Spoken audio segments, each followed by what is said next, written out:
As ons eerlik is met onsself en ons die woord van die Here bestudeer en ons kyk na Jesus se bediening toe hy op die aarde was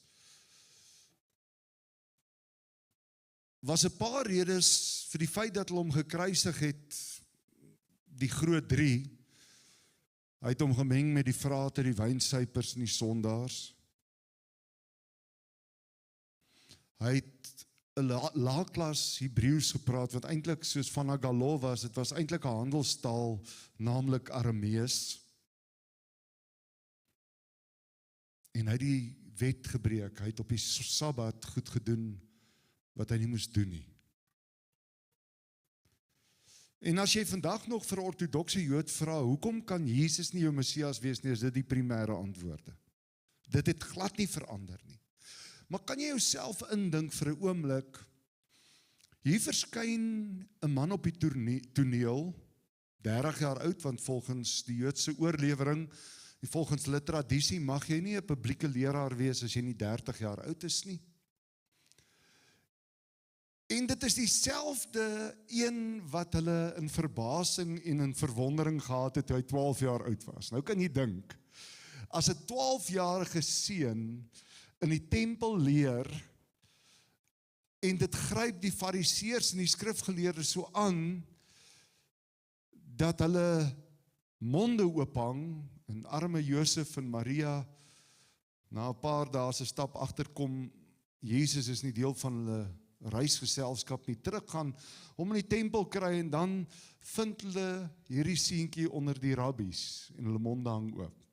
Nou kan jy dink, as hy 30 jaar oud is, en hy betree die arena van, ek wil vir julle vertel, van my vader.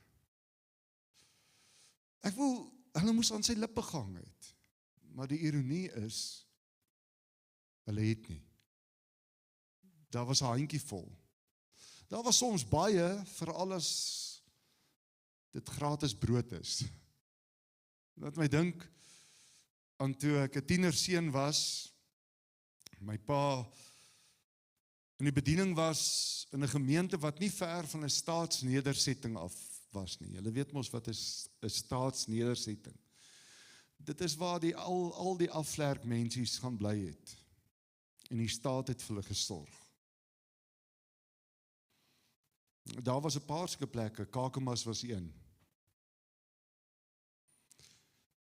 Kakamas is vandag 'n hoë inkomste per capita omgewing, daar is nie meer staatsgevalle, wel, daar mag seker mense wees wat onder die broodlyn leef, maar ek wil vir jou sê, dit is 'n baie ryk omgewing, maar daar was 'n paar van hierdie staatsnedersettings.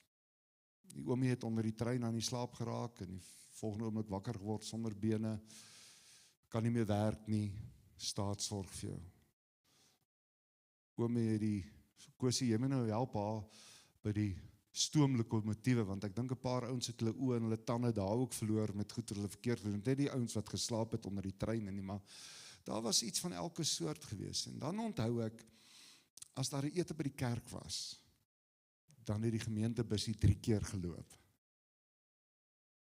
Andersins het hy 1 keer geloop, en dan was die helfte, die ouens wat ingestap het as die diens begin, is hulle daar, en met die openingsgebed is hulle uit, dan is hulle boerekafee toe. Nou, ek gaan nie te veel sê, dat julle weet in watter dorp, land en staat is dit nie. Maar dan is hulle boerekafee toe, en dan sorg hulle dat hulle net so terug is, hulle time om, dat hulle net terug is, voordat die diens afsluit, en dan is hulle weer in die agterste banke, en dan vang hulle die bussie. So, die groot getalle wat rondom Jesus was omdat hulle kon munt slaan uit 'n paar gratis voordele.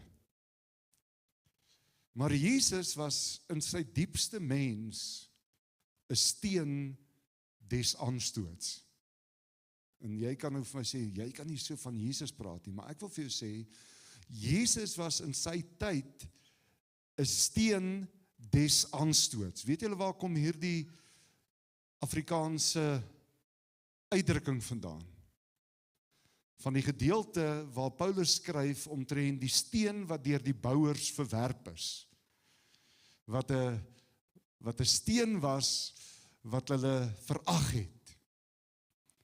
En wanneer ek dink aan Jesus, dan maak dit my soms benoud, want ek dink na 2000 jaar van kerk wees, het ons baie tradisies en baie rituele en baie gewoontes en baie goedjies aangeleer, wat dalk ons vanoggend in dieselfde spasie kan bring, as wat die fariseërs en die skrifgeleerdes was ten tye van Jesus se bediening. Want toe Jesus met hulle praat oor die swaar laste wat hulle vasmaak en aan mense vasbind, hoe dat hulle tiendes gee van koljander en anys, en dan sê hy vir hulle, julle is wit gepleisterde grafstene, julle is besig met 'n struktuur. En ek weet vanoggend een ding, God se begeerte is nie dat ek en jy religieus moet wees nie. Dit is nie dat ons 'n klomp wette en 'n klomp reëls en 'n klomp tradisies moet hou nie. God se begeerte is om met ons in 'n pa-seun, pa-dogter verhouding te staan. Hy wil ons stem ken. Hy wil weet, ons is afhanklik van hom, ons voel veilig by hom, ons aanbid hom. Ek wil jou nooi om saam met my te lees uit Johannes 14, en daar gaan ons lees tot en met vers 9, baie bekende gedeelte, nadat Jesus gesê het, hy gaan weg, en Petrus hom bestraf het, en Jesus vir Petrus gesê het, gaan weg agter my Satan, want hoe kan jy nou vir my sê wat ek moet, ek is hier om die wil van my Vader te doen, en nou wil jy besluit hoe moet ek dit doen? Begin Jesus, en hy sê vir hulle, laat julle harte nie ontsteld word nie, glo in God, glo ook in my. En hierdie is 'n groot stelling. Binne die Joodse konteks is daar nie 'n manier dat jy dit sou kon sê in 'n publieke spasie en hulle jou nie sou stenig nie. Maar Jesus is hierso tussen die binnemure van die boefretrek, besig met sy disippels. Hy's besig om absoluut sy hart vir hulle oop te breek en vir hulle die pad vorentoe net uit te lê en te sê, moenie bekommerd wees nie. Ek sal julle nie soos weeskinders alleen agterlos nie. Ek stuur die Heilige Gees. En dan sê hy vir hulle, glo in God, glo ook in my.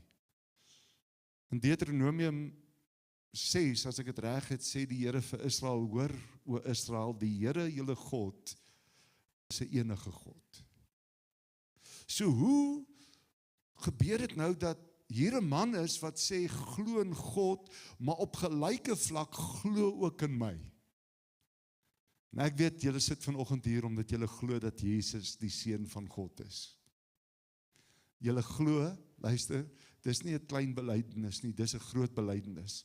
In Hebreërs 4 vers 14 sê hy, laat ons hierdie belydenis vashou. Hierdie woordjie wat gebruik word vir belydenis is 'n enkele verklaring dat Jesus die Seun van God is. Glo in God, glo ek in my. In die huis van my Vader is daar baie wonings. As dit nie so was nie, sou ek dit vir julle gesê het. Dis nou vir die ouens wat glo net 144,000. Daar's sulke mense ook. Daar's baie plek. Daar's nie 'n beperkte plek nie, dis wat Jesus sê. En dan sê ek, gaan om vir julle plek te berei. En as ek gegaan en vir julle plek berei het, kom ek weer. Wie glo vanoggend Jesus kom weer? Hey! Wie is 'n bietjie opgewonde daaroor? Gister terwyl ek so diep in my binneste seer het by 'n jong seun se begrafnis, toe dink ek, sjoe, ons het daarom hier die goeie nuus, Jesus kom weer. En as hy kom, bring hy sy Heilige saam met hom. En ons gaan weer saam wees, saam met ons medegelowiges wat ons vooruit gegaan het. Jesus kom weer. Hy sê, en sal julle na my toe neem, sodat julle ook kan wees waar ek is. Nou, hoe lyk dit waar Jesus tans is? Hy sit aan die regterhand van die Vader. As jy 'n goeie prentjie wil kry, lees Jesaja 6. Daar's gerubs wat dag en nag roep, heilig, heilig. Met 2 vlerke vlieg hulle. En hulle roep, heilig, heilig. En met 2 bedek hulle aangesig, want God is heilig. Luister gou mooi, hierdie ouens wat dink God is die man daarbo. Ek het nou so tydjie terug, in die afgelope 2 weke, toe sê ek vir die ou, weet jy wat, jy moet nie praat, vir my sê jy het 'n verhouding met God, en jy praat van die man daarbo nie, dan weet jy nie van wie jy praat nie. Dis nie die man daarbo nie, dis die skepper van hemel en aarde, dis die Vader van Jesus Christus, die allerheiligste God, voor wie niemand kan staan, sonder om te sterf, as dit nie vir Jesus was nie. Heilig, heilig, heilig, is die Here, en dan met 2 bedek hulle lendene. Dis waar Jesus is. Hy sê, en ek gaan julle vat om te weet waar ek is. Dan vers 4, en waar ek heen gaan, weet julle, en julle ken die weg. Of die weg ken julle. Ek wil, ou sou tog daarom immers dink, dat na 2000 jaar se verbond en se verbintenis en se trou van God, die skepper van hemel en aarde, van Abraham af, tot en met Jesus Christus, 2000 jaar, het hierdie Jode, het hulle mos nou die waarheid oor wat voor lê. Hulle weet presies wat in vooruitsig gestel word. Hulle weet, Jakob het gelê, en daar was 'n leer, en die engel het op en af geklim. Hulle weet, daar is 'n groter heerlikheid en werklikheid. En kan julle glo, daar was 'n klompie, hulle is die Sadduseërs genoem. Hulle het nie geglo in die opstanding uit die dood uit nie. Hulle het gesê, as jy dood is jy dood. In ons dag noem ons dit ateïste. In hulle dag het hulle Sadduseërs genoem, hulle was deel van die kerk. Hulle het al die wette onderhou, maar hulle het nie geglo in die ewige lewe nie. Familie, Jesus was absoluut kontroversieel. En as ons kyk na hierdie gedeelte, dan kom die disippels en Thomas, dieselfde enetjie wat daar in Johannes 20 sê,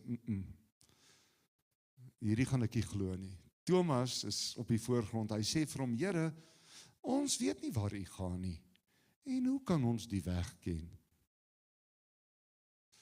Luister gou mooi, hierdie ouetjies hulle het sonnaskool geloop, hulle is aangeneem, hulle is voorgestel, hulle het gekatkeseer, hulle het deur al die range gekom van die judaïstiese geloof, hulle was in 'n sinagoge, daar was 'n priester en 'n rabbi en al die goedjies, en Thomas sê, ons het nie 'n idee nie. Ek wil na 3 jaar wat Jesus vir hulle probeer verduidelik, ek is gestuur van God die Vader,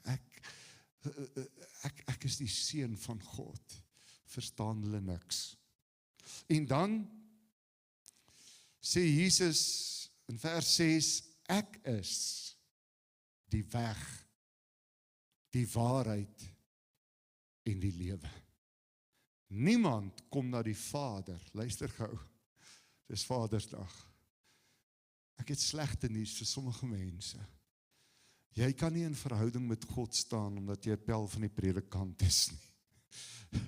Ek het slegte nuus vir 'n paar ander wat dink, hulle kan groot tiendes en bydraes gee en skenkings maak en dit is die weg. Nee, Jesus is die weg, die waarheid en die lewe. En niemand gaan na die Vader. En as ek sê, niemand gaan na die Vader nie, dan wil ek vanoggend jou skok. 'n Kerk is ook nie die resep om by God uit te kom nie. Die Heilige Gees is my en jou konneksie en is ons verbintenis met God. So, ek sê altyd, jy kan jou attestate by 7 kerke ingee. Dit gaan vir jou niks help hê. Want niemand kom na die Vader, behalwe deur Christus nie. En dan sê hy in vers 7, as julle my geken het, hierdie is so 'n bietjie moeilik vir hulle, sou julle, ek bedoel, as julle my geken het, wat sê Jesus eintlik? Hy sê, as julle geweet het wat ek vir 3,5 jaar verkondig, as julle besef het, ek is die Messias, die gesalfde, dan sou julle geweet het wie is my Vader. Hy sê, as julle my geken het, sou julle my Vader ook geken het. So wat sê Jesus vir hulle? Julle ken my nie. Na al hierdie bediening, na hierdie prediking, En ek wil vanoggend vir jou sê, jy kan nou Google, en dan kan jy nou by die huis, kan jy in al die tydgrewe van die wêreld besluit om na preke te luister en opleidings te luister en jy gaan kennis inwin en jy gaan seker die slimste YouTube disipel wees wat daar is, maar verhouding met God lê op 'n ander vlak as menslike verstand en kennis. Want hierdie disipels het die kans gehad om die beste lering wat daar nog ooit was. En ek wil vir jou sê, die beste is 'n understatement. Te hoor en te ervaar en te sien. Maar hulle mis die punt. Ons lees hierdie gedeelte en dit klink so romanties. Laat julle hart nie ontsteld word nie. Glo in God, glo in my. Hierdie is eintlik 'n groot regstelling van Jesus af. En luister, hoe gaan hy verder? Hy sê, en van nou af ken julle hom en het julle hom gesien, van nou af. So sit een en een by mekaar en dan gaan julle weet, ek kom van die Vader. Ek is die seun van God. En Filippus sê vir hom, Here, toon ons die Vader en dit is genoeg. Ek wil vir julle sê, Jesus het dit nie aldag maklik gehad nie. Onthou julle toe die moeder van die seuns van Zebedeus, Johannes en Jakobus, in 'n wedywering was oor wie aan sy linker en wie aan sy regterkant gaan sit. Weet julle hoe die prentjie gelyk van daai koning en daai Messias was? Dit was hier op die aarde 'n stuk sandsteen en marmer trappies, 'n troon, 'n paleis. Dis waarna Johannes se moeder gekyk het toe sy vir hulle sê, kan my seuns tog een aan die linkerhand en een aan die regterhand, want jy gaan 'n koning word hierso. Nee, Jesus het nie gekom om 'n koning te word op die aarde nie. Hy is die koning van die konings. Hy is die Here van die leerskare. Hy is die God, deur wie die Vader alles geskaap het. Johannes 1, gaan lees dit. Alles wat ontstaan het, het deur hom ontstaan. Hy is die woord. Toon ons die Vader en is genoeg. Ek kan iets in Jesus se stemtoon hoor.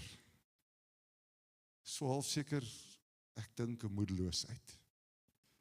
Jesus sê vir hom, dit staan nou nie daar nie, maar ek dink, toe as jy kon maar, tog, ek is so lank al by julle, en julle het my nie geken nie, Filippus.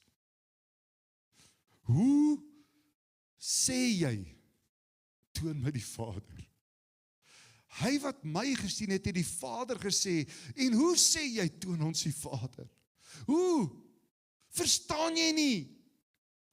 Familie, dis Vadersdag, en ons het 'n goeie Vader. En toe ek vanoggend hier instap, toe besef ek, ons het nie net 'n goeie Vader nie. Sy Heilige Gees is aktief en aksievol en betrokke. Want ek vra vir Franco, maar hoe het julle Psalm 103 vers 13? Wie het vir julle gesê om dit op die kaartjies te sit? Want hulle weet nie wat is die woord wat die Here vir my gegee het nie. Hulle het glad nie geweet nie. Wanneer het julle die kaartjies gedruk?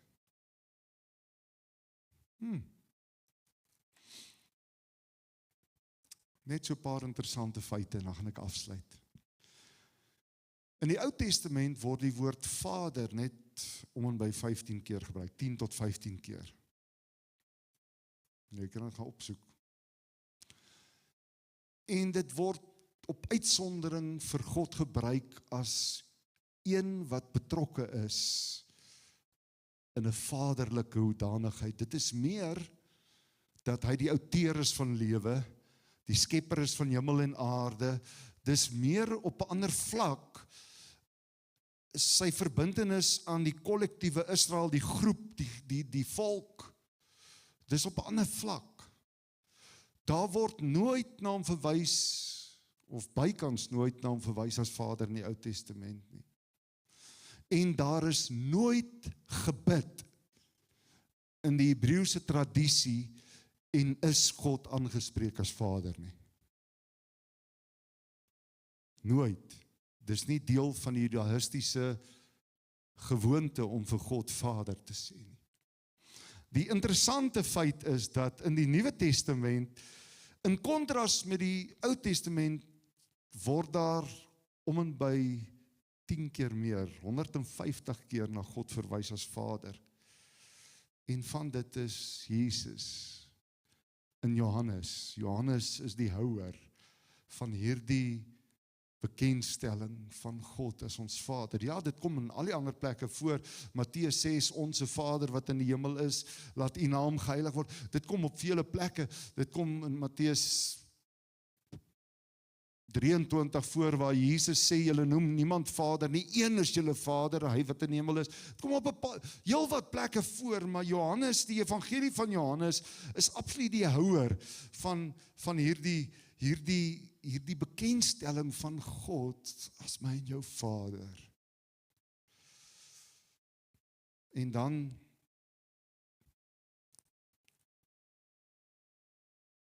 eintlik in totaal die benaming vir God as Vader is tussen 177 en 255 keer. Maar dit hang nou af van die spesifieke konteks. So die Nuwe Testament het 'n hele nuwe aksent. Dit beweeg weg van, ons is deel van 'n groep. Abraham is die stamvader, Isak en Jakob, en ons aanbid die God van Abraham, Isak en Jakob, en ons word genoem die Jode. Ons is in hierdie etniese groepering, ons het 12 stamme, dis meer. In die Nuwe Testament wil God met my en jou in 'n persoonlike, intieme verhouding staan. Ek en jy is nie deel van 'n span van 12 stamme en honderde, 6 miljoen daar uit Egipte uit nie. Nee, God wil met my en jou soos 'n pa en 'n kind in 'n verhouding staan. Die Nuwe Testament het absoluut die aksent van God se toenadering tot my en jou kom verander. Jesus se stelling, as julle my gesien het, het julle die Vader gesien. Johannes 3 vers 16, want so lief het God jou gehad, en jou buurman, en daai een waarvan jy nie hou nie, by die werk, en almal, en daai een wat langs die pad staan, en geld verdien in die donkerte, want so lief het God die wêreld gehad, dat hy sy enige gebore seun gegee het, sodat elkeen wat in hom glo, nie verlore mag gaan nie. Weet jy wat het Jesus kom sê? Hy het kom sê, God het my en jou so lief, dat hy sal doodgaan vir ons. Dat hy die grootste prys sal kan betaal. En dan, soos in Johannes 14:9, ek is so lank al by julle, en julle het my nie geken nie, Filippus, hy wat my gesien het die Vader gesien. Hoe sê jy, toon my die Vader? Nou kom ons kyk gou ter afsluiting na Jesus, voordat ek by Psalm 103 uitkom. Ons sien dat Jesus 'n man was wat bekend was met krankhede. En dalk moet ons net perspektief kry, want 'n klomp van die siektes is volgens die judaïstiese verstaan gestigmatiseer as die resultaat van sonde.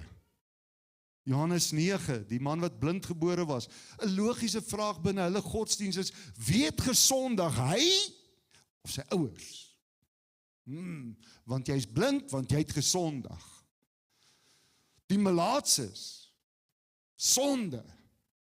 Hulle het enige langwerkende siekte as 'n wrede straf afgemaak met regverdiging, sonde, jou geloof, jou swakheid.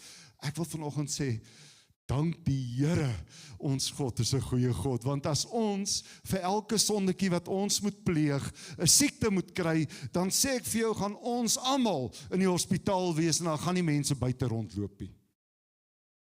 Want niemand van ons is volmaak nie. Beteken dit ons is fyn om Sondag te wees? Nee. Paulus sê in Romeine 6, om hemelsnaam nie, dis my vertaling.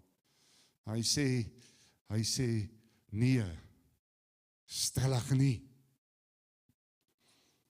Matteus 15:30 en ondertussen kom daar groot menigtes na hom met krepeles, blindes, stommes, gebreklikes, en as jy sonde. En baie ander by hulle, en hulle het die by die voete van Jesus neergesit, en hy het hulle gesond gemaak. Wat sê Jesus? Hy sê, hy gee nie om as ek en jy disabled is nie. Hy gee nie om as ons siek is nie. Jesus was bekend met die sosiale uitskotte. En as ek sê sosiale uitskotte, you ain't seen nothing yet. Geen wonder hulle sê, hy het hom gemeng met die vrate en die wynsuipers en die hoere en die tollenaars nie. Want dit is wat die fariseërs gesê het. In Lukas 7:37 en toe 'n vrou in die stad wat 'n sondares was. Verstaan, as jy nou 'n nommerplaat op jou kar het, die sondares in die dorp. Jy het die badge. En toe 'n vrou in die stad wat 'n sondares was, verneem het dat hy in die fariseërs se huis aan tafel was, het sy met 'n albaste fles met salf gebring en agter by sy voete gaan staan en geween. En sy het sy voete begin nat maak met haar trane en hulle afgedroog met met die hare van haar hoof. En sy het sy voete gesoen en met salf gesalf. En jy kan daai gedeelte verder gaan lees en op stuk het die ouens gesê, woehoe. Want die term sondares beteken hierdie was 'n lawwe antie. En nou soen sy die voete van Jesus en salf sy voete. En Jesus sit stil. Maria Magdalena, ons almal ken die verhaal. Hy het 7 duiwels uit haar uitgedryf. Jy kan dink, hoe, ek wil sê losbandig, maar jy kan nie sê losbandig nie, want sy is so onder die mag van Satan gebind gewees, dat haar patroon en haar optrede was niks van mens nie, en Jesus dryf duiwels uit haar uit, en sy raak 'n volgeling, oral waar hy gaan sy, en sy is die een wat sy liggaam wil gaan salf op die eerste dag van die week. Sekere vrou wat genees was van bose geeste siekte, en siektes, Maria wat Magdalena genoem word, Lukas 8:2, uit wie 7 duiwels dryf. Die Samaritaanse vrou by die put, die tannie wat in oorspel betrap is, mense wat geestelik en emosioneel swak was. Matteus 11:27 sê, alles is aan my oorgegee deur my Vader. En niemand ken die Seun nie behalwe die Vader. Ook ken niemand die Vader nie behalwe die Seun. En elkeen aan wie die Seun dit wil openbaar, kom na my toe, almal wat vermoeid en belas is. Weet julle wat beteken daai woorde? Almal wat nie die kat gemaak het nie. Almal wat die uitskotte is, almal wat gestigmatiseer is, almal wat geetiketeer is, almal wat swak is, almal wat elendig is, kom na my toe. Weet jy wat sê die Vader vanoggend? Hy sê, kom na my toe, ek het jou lief. Weet jy hoe lief het ek jou? Ek het jou so lief dat ek my enige gebore seun aan die kruis gegee het om vir jou dit af te skilder, sodat jy weet, ek het jou lief, meer as wat woorde kan sê, meer as wat enige iemand kan verduidelik, het ek jou lief. Die armes en die gebrokenes, daar in die sinagoge in Nasaret, toe hy uit Jesaja lees. Nou wil ek afsluit, en jy kan vanaand Psalm 103 gaan lees. Dit is seker nou vir die afgelope 3 weke, wat Psalm 103 net, dit is net soos, dit voel soos, jy kry mos daai vars reuk van stuishof as jy gewas het en jy haal dit so uit dis asof die Here net my gedagtes, want ons is so geneig in die kerk, om net soos wat die Jode van daardie tyd, mense in kategorieë en boksies te sit, mense te stigmatiseer en te etiketeer, mense met sonde, 'n badgie te gee, die sondares, en hierdie enetjie is mos die ou skinderbek, en daai enetjie kan mos nie anders as om oor die heining te loer nie, en hierdie enetjie, en so het ons vir almal 'n kategorie. En gaan lees Psalm 103, ek sluit af met vers 16 tot 14. Ek gaan nog aan, so gaan lees dit in eie tyd. Die Here doen geregtigheid en reg aan almal wat verdruk word. Weet jy dat God se hart uitgaan vir my en jou as ons swakhede, ons onvermoë erken, as ons in moeilike spasies is. Hy het aan Moses sy weer bekend gemaak aan die kinders van Israel sy dade. Vers 8, barmhartig en genadig is die Here, lankmoedig en groot van goedertierendheid. Iemand sê vir my nou so 'n tydjie terug, ja, maar daar staan in die Bybel, jy moet die roede nie spaar nie, en God is ook 'n God wat strafgerig. Dink ek, jy kan bly wees ou. Sit 'n weerligafleier aan, want as dit is wie God is, want is gewoonlik mense wat so praat wat ander veroordeel, wat heiliger is as die res, wat die ander se foute uitlig, want hulle is mos alleen naby aan God. Want dis as jy Paulus se briewe lees en jy sien, hy begin met perwade as Paulus die apostel en dan eindig dan sê hy die geringste onder die apostels, en as jy dit in datum volgorde lees, dan kom jy agter, die laaste brief van Paulus sê hy, wat sondaars aan betref, is ek voor in die koor. Ek het God se genade nodig, dis eintlik wat hy sê, hy probeer nie sonde motiveer nie, hy probeer sê, hy is nie volmaak nie, hy kan dit nie in homself regkry nie, en die goeie nuus is, as jy vanoggend so voel, hierdie Vader, ons Vader, is barmhartig en genadig, en lankmoedig, en groot van goedertierendheid. Hy sal nie vir altyd twis en nie vir ewig die toren bou nie. Hy handel nie met ons na ons sondes en vergeld ons nie na ons ongeregtighede nie. Ek wonder, waar was hierdie Psalm toe hulle daar by daai blinde ou die vraag gevra het? En toe hulle al die wat so gestigmatiseer, ek wonder, was Psalm 103 al gepubliseer? Dink julle hulle het geweet van hierdie Psalm? Want hier staan dit in geen onduidelike terme nie, dat God handel nie met ons na ons sonde en vergeld ons nie na ons ongeregtigheid nie, want as God dit sou gedoen het, sou die populasie van die aarde baie minder gewees het, en konstant min gebly het.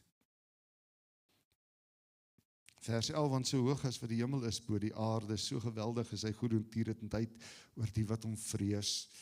So ver as die ooste verwyderd is van die weste, so ver verwyder hy ons oortredinge van ons.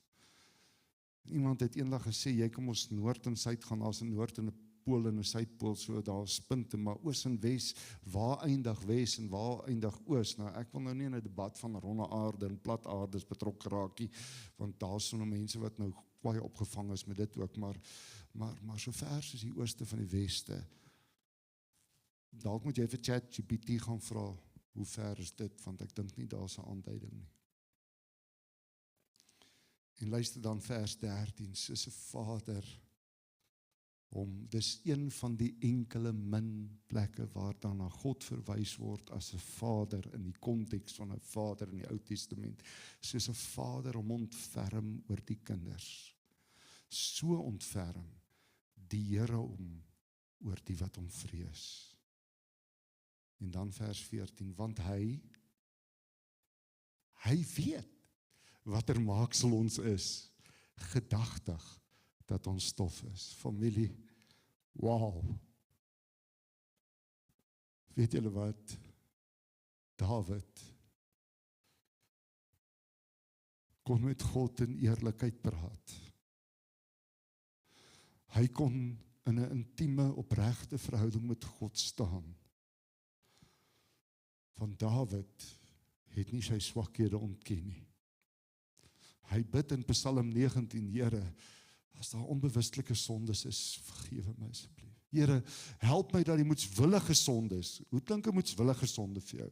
Jy weet, hierdie is 'n bietjie van buite die hok en buite die raamwerk en buite die blokkie, maar jy kies om aan te hou daarmee. Dan sê Dawid, Here, help asseblief dat die moetswillige sondes nie oor my heers nie.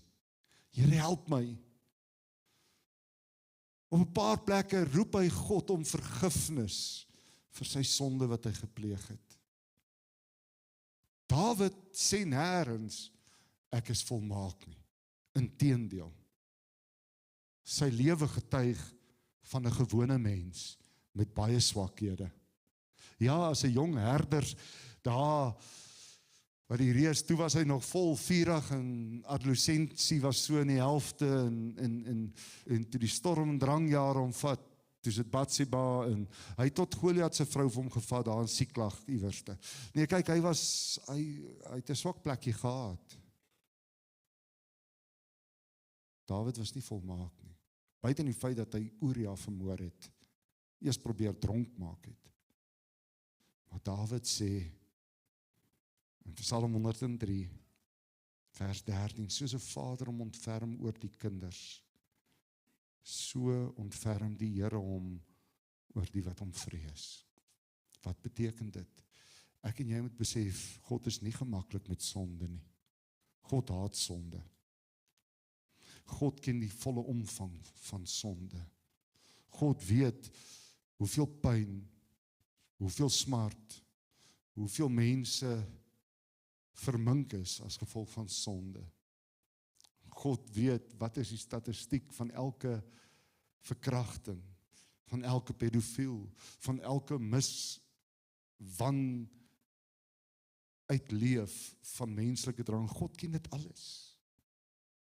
En ek en jy moet 'n agting hê vir God. Ons moet 'n vrees hê. Maar nie 'n vrees in die sin van God wag om my te straf nie, want hy doen nie. Hy is soos 'n vader.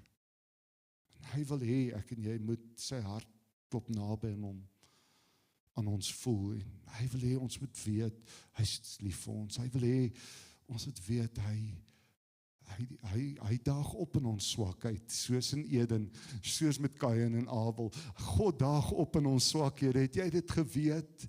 Het jy geweet, hy daag op en dan praat hy saggies soos 'n pappa en hy sê, moenie jou vinger in die prop druk nie. Jy gaan sjok. Moenie. He's a good Father. God het jou lief. Daar is nie 'n Vader soos ons God nie. Hoe vra jy, Filippus, hoe vra jy, toon my die Vader. Ek is so lank by julle, hoe vra jy dit, as julle my gesien het julle die Vader gesien. Weet jy hoe lief is Jesus vir jou? Hy het vir jou gesterf. Kan ons vanoggend vir die Here dankie sê? Ons het 'n goeie Vader. Daar is nie beter nie. Niks en niemand. Wie kan met hom vergelyk? Niemand nie. Hierdie alwetende, gedagtig dat ons stof is. Weet jy wat sê Dawid? God het my en jou lief ten spyte van ons klei voete. Romeine 5:8 sê Paulus dit, want hierin het God sy liefde aan ons bewys, dat hy vir ons gesterf het toe ons sondaars was. Wil jy nie vanoggend saam met my opstaan en net vir die Vader dankie sê, vir sy liefde? En hom uitnooi en vir hom sê, Vader, ek wil graag hê, u moet opdaag, wanneer ek besig is met verkeerde goed, wanneer ek in versoeking, Here, dan maak het sin, wanneer ons die Onse Vader, Here, wanneer ek in versoekings, Here, help my, verlos my van die bose, ek wil die stem hoor, ek wil die stem van die Heilige Gees hoor, ek wil Jesus se hart sien en voel, ek wil sien, hoe skryf hy in die sand in Johannes 8, wanneer ander mense met klippe wil doodgooi en die wet het regverdig, ek wil net God se liefde sien. Ek wil net U liefde in my lewe hê. En ek het slegte nuus vir die duiwel.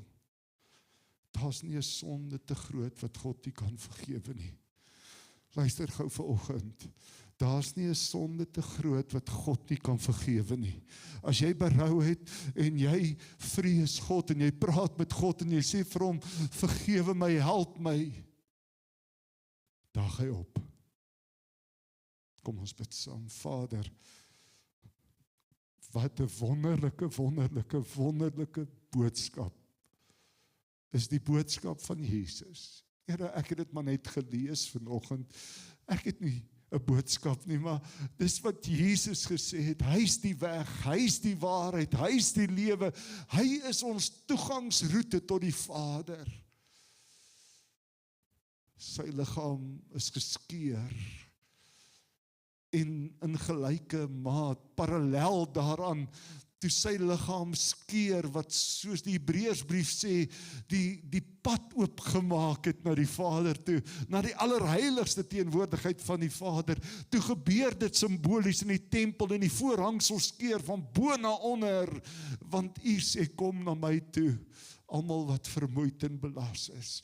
Kom na my toe, almal wat swak is. Kom na my toe as jy melaats is. Kom na my toe as jy sukkel met jou eie menslike swakhede. Kom na my toe as jy vuil en verag voel. Kom, ek sal jou skoon was. Ek sal jou optel. Ek sal jou teen my bors vasdruk. Ek sal jou noem my kind. Vader, wie is 'n God soos U? Wie kan vergelyk? Wie kan in alle volmaaktheid en alheiligheid, Here, in 'n spasie waar die gerubs wat ver meer bedeeld is, wat deurlikheid en majesteit aan betref, 6 vlerke, Here, waar gerubs nie eens grond kan raak nie, so heilig is U. Here, hoe bevoorreg is ons om vanoggend voor U te buig en te sê, Vader, my Vader.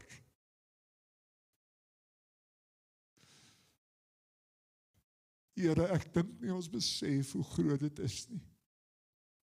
Want ek weet een ding, nêrens in die Nuwe Testament is daar 'n vers wat engele in die spasie bring waar hulle U Vader kan noem nie. Maar Here, daar soveel verse, Frank het dit vanoggend gelees in 1 Johannes, dat ons hom Vader kan noem en ons sy kinders is 1 Johannes 12. Aan almal wat hom aangeneem het, het hy die mag gegee om kinders van God genoem te word. U is groot en wonderbaar, getuig en roemryke dade, U barmhartigheid, U genade, U liefde, U lankmoedigheid, U vaderskap, Here, is soos 'n pappa wat trots is met 'n klein kleutertjie of petertjie wat ontdek en val en daar is vir hom wat omgee, wat beskerm. U is ons God. En ons aanbid U. Ons sê vir U dankie vir Jesus. Dankie Jesus dat ons U kan ken en die krag van die opstanding. Dankie Heilige Gees vir hierdie boodskap vir ons volgend. Ons eer U daarvoor in Jesus naam. Amen. Baie dankie vir elkeen van julle wat hierdie tyd saam met ons uitgekoop het. Ons waardeer dit opreg. Ons wil julle egter 'n groot guns vra. Gaan like en volg ons op sosiale media sodat julle nie uitmis nie. En dan as jy wil weet hoe jy betrokke kan raak by die Therapia familie, gaan na ons webblad by therapia.co.za. Daar sal jy al die inligting kry wat jy nodig het. Ons missie is om siele te wen vir die koning van alle konings. En so ons nooi jou uit, word deel, word betrokke as jy in die omgewing is, kom kuier. En van ons kant af, wees so geseënd en baie liefde van die Therapia familie se kant af.